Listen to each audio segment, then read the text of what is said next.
दिसंबर 2024 शुक्रवार को पड़ रही हैं।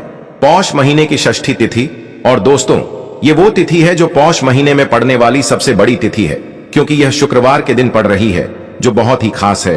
और दोस्तों, आप सभी लोग जानते हो, शुक्रवार का अगर सबसे बड़ा कोई उपाय है तो वो एक छुटकी काले तिल वाला उपाय है।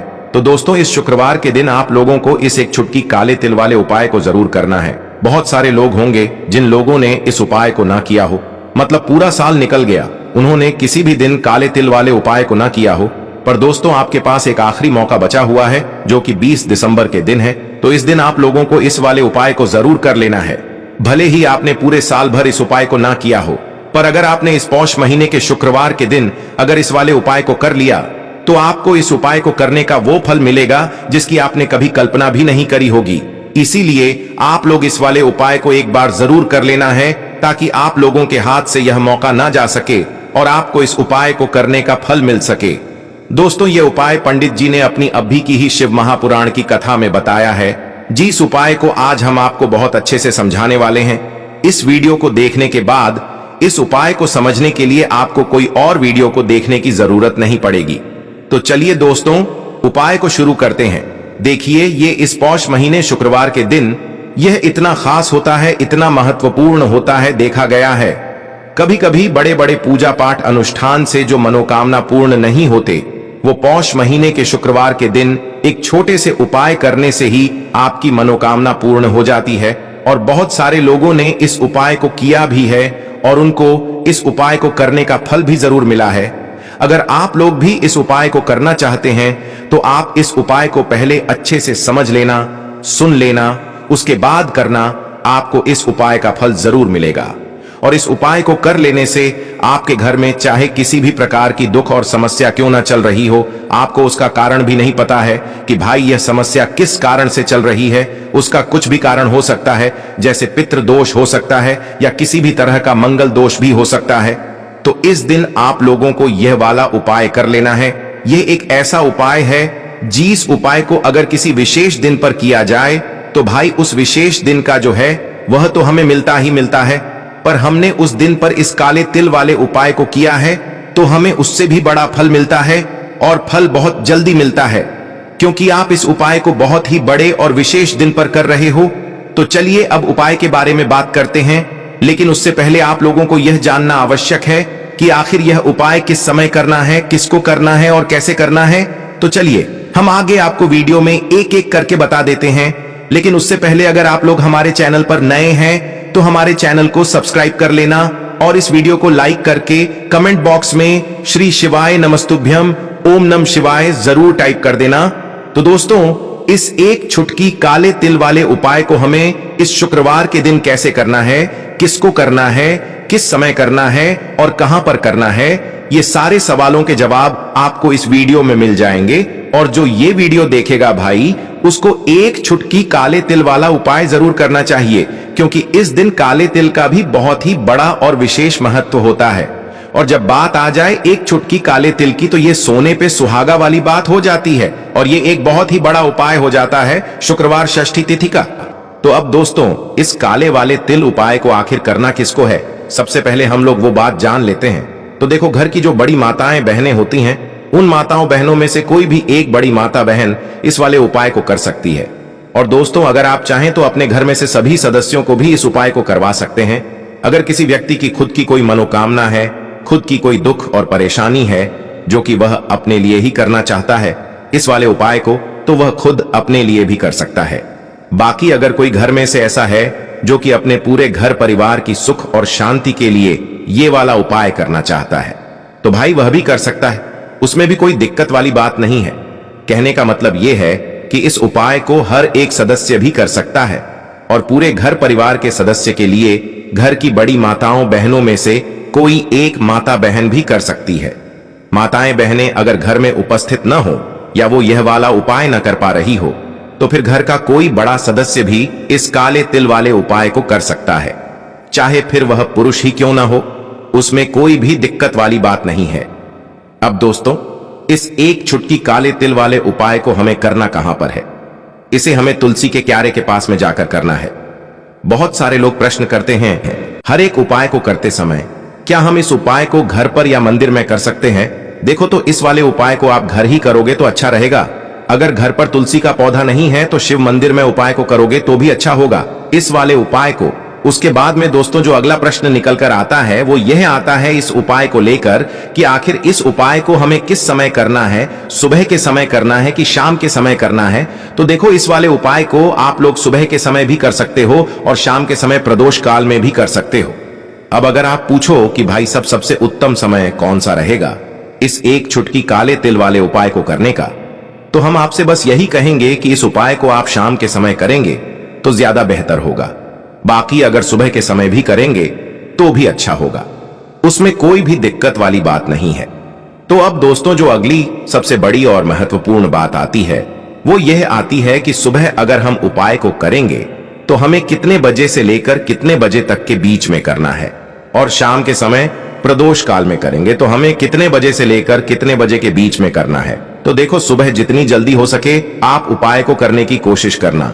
बाकी अगर किसी कारणवश लेट भी हो जाओ, थोड़ी देर भी हो जाए तो 10 या 11 बजे तक भी आप उपाय कर लेना, पर 12 बजे से ज्यादा देरी ना हो, ठीक है? इस बात का ध्यान रखना।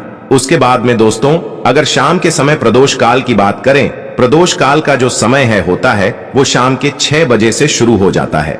मतलब शाम के 6 बजे से लेकर 7 बजे के बीच का जो समय होता है यह समय प्रदोष काल का समय होता है। पर अभी जो मौसम चल रहा है इस मौसम में जो है शाम बहुत देरी से होती है, तो आप इस उपाय को 7 या 8 बजे के बीच में भी कर सकते हो। मतलब शाम के 6 बजे से रात 8 बजे के बीच में आप कभी भी इस वाले उपाय को कर सकते हो, उसमें कोई भी दिक्कत वाली बात नहीं है। परंतु शुक्रवार के दिन कोशिश करना कि समय के अंतर्गत ही कर लो। किसी कारणवश ना कर पाओ तो थोड़ा देरी से भी कर सकते हो, आपको उपाय का फल जरूर मिलेगा। तो चलिए बात करते हैं हमारे पहले उपाय की। देखिए, इस उपाय के लिए आपको 2 दीपक लेने होंगे। दोनों ही दीपक आप मिट्टी के भी ले सकते हैं और दोनों ही दीपक आप शुद्ध आटा मढ़कर उनके भी तैयार कर सकते हैं। अब दोस्तों दोनों ही दीपक के अंदर आपको शुद्ध घी का प्रयोग करना होगा और एक दीपक के अंदर आपको गोल रुई की बाती का प्रयोग करना होगा और एक दीपक के अंदर आपको लंबी बाती का प्रयोग करना होगा।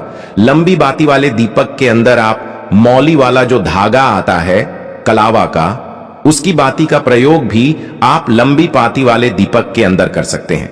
देखिए, 2 दीपक वाला ये चमत्कारी उपाय केवल शुक्रवार की रात्रि में ही किया जाता है, इसीलिए आपको इस उपाय को बहुत ही ध्यान से समझना। इसी के साथ में आपको एक चुटकी काले तिल के दाने लेना है और इसी के साथ में आपको मात्र एक चुटकी हल्दी भी लेनी होगी।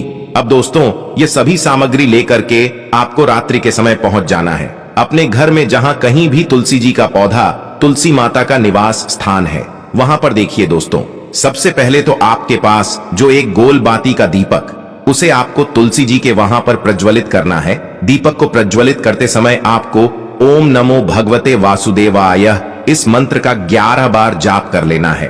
अब देखिए दोस्तों, आप जो एक चुटकी काले तिल के दाने लेकर के आए हैं उन्हें आपको अपने सीधे हाथ में रखना है और जो आपने गोल बाती वाला दीपक प्रज्वलित किया है माता तुलसी जी के वहां पर, उसके ऊपर से आपको इन एक चुटकी काले तिल को गड्ढी की दिशा में घुमाना है। आपको अपना नाम और अपनी गोत्र को बोल देना है और फिर आपको इन काले तिल को उससे जलते हुए दीपक के अंदर डाल देने हैं। देखिए, काले तिल भगवान विष्णु के पसीने से उत्पन्न हुए हैं और जब भी हम यह दीपक की रात्रि में प्रज्वलित करते हैं तो इससे हमें हमारे कर्ज में राहत मिलती है, हमारे जीवन में धन प्राप्ति के नए नए मार्ग खुलते हैं, हमारा अगर कोई भी कार्य रुका हुआ है तो वह भी परिपूर्ण होता है।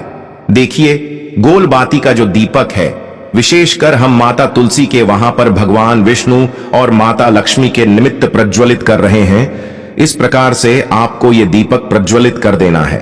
अब जो आपके पास लंबी बाती का दीपक है, एक चुटकी हल्दी है, तो इससे आपको लेकर के पहुंचना है अपने घर के मंदिर में। आपके घर के मंदिर में माता लक्ष्मी की जो भी प्रतिमा ही मूर्ति है उनके सामने सबसे पहले तो आपको ये लंबी बाती का दीपक रखना है। फिर आपको दीपक को प्रज्वलित कर देना है। दीपक को प्रज्वलित करते समय आपको ओम महालक्ष्मी नमः इस मंत्र का जाप करते रहना है। अब दोस्तों, आपके पास जो एक चुटकी हल्दी है उसे आपको अपने सीधे हाथ में रखना है और इस एक चुटकी हल्दी को आपको उस दीपक के ऊपर से 11 बार घड्डी की दिशा में घुमाना है और आपको ओम महालक्ष्मी नमः मंत्र का जाप करते रहना है और इस एक चुटकी हल्दी को आपको उसे दीपक के अंदर डाल देना है। देखिए, एक चुटकी हल्दी वाला जो दीपक है आपके जीवन से दुर्भाग्य को समाप्त करता है, माता लक्ष्मी की आपको कृपा प्राप्त करवाएगा, धन प्राप्ति के आपके जीवन में नए नए मार्ग बनाएगा। देखो, अगला उपाय है वो भी बहुत ज्यादा खास है। तीनों उपाय को आप जरूर सुनना, क्योंकि जो आपको अच्छा लगे वो उपाय आप कर सकते हैं। देखिए, इस उपाय के लिए आपको 2 हरी इलायची लेनी होगी। हरी इलायची आपको साबुत लेनी है, खंडित नहीं होनी चाहिए। और इसी के साथ में आपको मात्र थोड़ा शहद लेना है। शहद आपको मात्र आधा चम्मच या फिर उससे भी कम ले लेना है। और इसी के साथ में आपको एक दीपक ले लेना है। दीपक आप चाहे तो मिट्टी का भी ले सकते हैं और आप चाहे तो शुद्ध आटा मढ़कर उसका दीपक भी आप तैयार कर सकते हैं। इस दीपक के अंदर आपको मौली का जो धागा आता है, कलावा का, उसकी बाती का प्रयोग करना होगा। यानी कि इस दीपक के अंदर आपको लाल रंग की बाती का प्रयोग करना होगा और इस दीपक के अंदर आपको शुद्ध घी का प्रयोग करना होगा।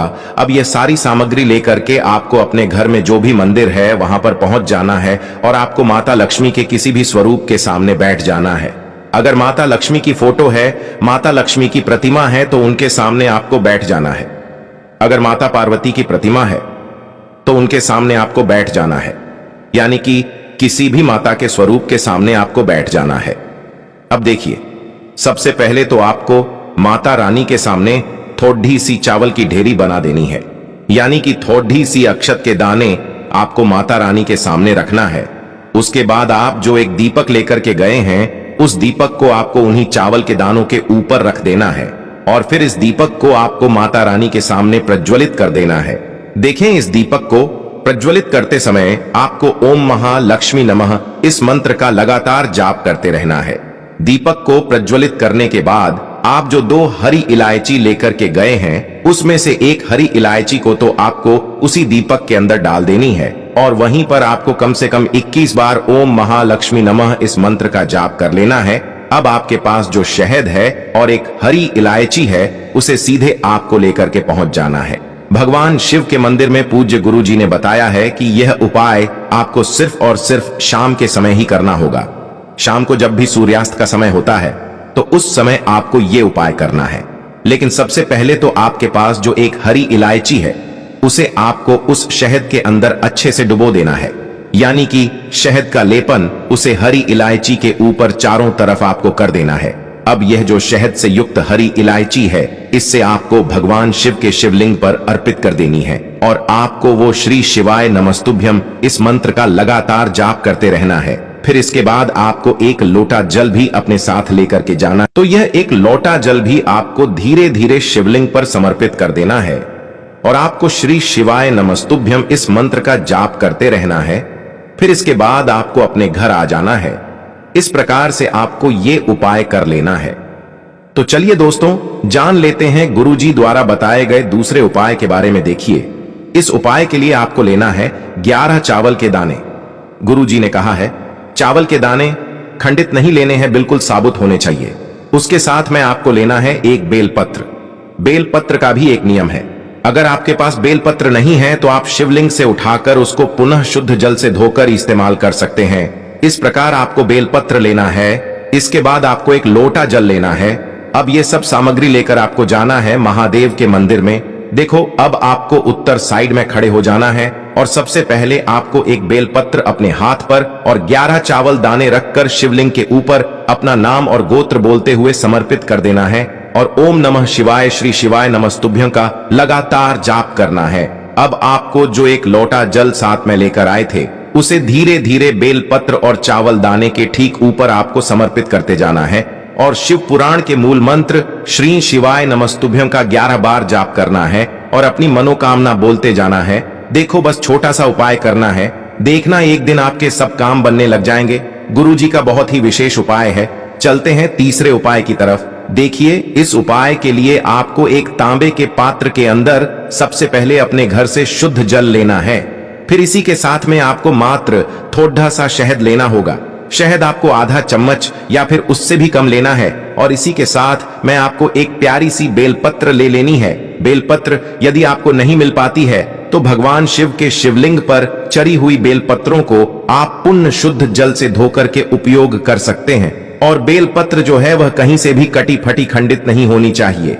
अब ये तीनों सामग्री लेकर के सीधे आपको पहुंच जाना होगा भगवान शिव के मंदिर में। ये उपाय सुबह से लेकर के शाम तक किसी भी समय कर सकते हैं। देखिए, सबसे पहले तो आपके पास जो शहद है उससे आपको अपने सीधे हाथ की छींटी उंगली के जो पास वाली उंगली होती है अनामिका उंगली, उसमें थोड़ा सा शहद आपको लेना है। और इससे फिर आपको शिवलिंग पर जहां माता सुंदरी का स्थान होता है वहां पर आपको ओम का निर्माण करना है। लेकिन जलाधारी के बिल्कुल बीच में जो स्थान होता है उससे माता अशोक सुंदरी का स्थान कहते हैं। और इसी स्थान पर आपको शहद से ओम का निर्माण करना है। अब दोस्तों, आपके पास जो एक बेलपत्र है उससे आपको अपने सीधे हाथ की हथेली पर रखना है और महादेव से आपको अपनी वह विशेष मनोकामना, आपके जीवन में जो भी संकट चल रहे हैं, जो भी समस्याएं चल रही हैं, जो भी जीवन में दुर्भाग्य बना हुआ है, आप अपने किसी भी कार्य में सफल नहीं हो पा रहे हैं, तो जिस भी प्रकार की आपकी समस्या है उसे दूर करने के लिए आपको महादेव से प्रार्थना कर लेनी है। और फिर यह जो एक बेलपत्र है इससे आपको शिवलिंग पर माता अशोक सुंदरी वाले स्थान पर समर्पित कर देनी है। देखिए, जहां पर आपने ओम का निर्माण किया है उसी के ऊपर आपको ये बेलपत्र भी समर्पित कर देनी है। देखिए, बेलपत्र की चिकनी साइड का हिस्सा शिवलिंग से स्पर्श होगा और इसकी जो डंडी है वो आपको जलाधारी की ओर रखनी है। पत्ती वाला भाग शिवलिंग की तरफ रहेगा। इसी प्रकार से आपको यह बेलपत्र समर्पित कर देनी है। अब दोस्तों, आपके पास जो एक जल का पात्र है उसमें से थोड़ा सा जल तो आपको बेलपत्र की जो आगे वाली पत्ती है उस पर आपको समर्पित करना है और आपको श्री शिवाय नमस्तुभ्यम इस मंत्र का जाप कर लेना है। फिर उस पात्र के अंदर जो जल बचेगा उसे पूरा आपको भगवान शिव के शिवलिंग पर धीरे धीरे समर्पित करते जाना है और लगातार आपको शिव महापुराण के मूल मंत्र श्री शिवाय नमस्तुभ्यम इस मंत्र का जाप करते रहना है। गुरुजी ने कहा है कि जल आपको इतने धीरे धीरे समर्पित करना है कि जल समर्पित करते हुए आप कम से कम 11 बार श्री शिवाय नमस्तुभ्यम या फिर ओम नमः शिवाय इस मंत्र का जाप कर सके। फिर इसके बाद वापस आपको अपने घर आ जाना है। इस प्रकार से आपको ये उपाय कर लेना है। आप देखेंगे कि आपकी सभी मनोकामनाएं अवश्य ही पूरी होंगी। ये उपाय आपको अवश्य करने हैं। इस वीडियो में हमने आपको 3 से 4 महा उपाय आपको बताए हैं जो आपको शुक्रवार के दिन करने हैं। अगर आपके मन में उपाय से जुड़ा कोई भी सवाल है तो हमें कमेंट बॉक्स में पूछ सकते हैं। उपाय करते समय कोई भी गलती नहीं करनी है। अगर आपको हमारी वीडियो पसंद आए तो हमारे इस चैनल को सब्सक्राइब जरूर करें। हर हर महादेव। ओम नमः शिवाय। श्री शिवाय नमस्तुभ्यम।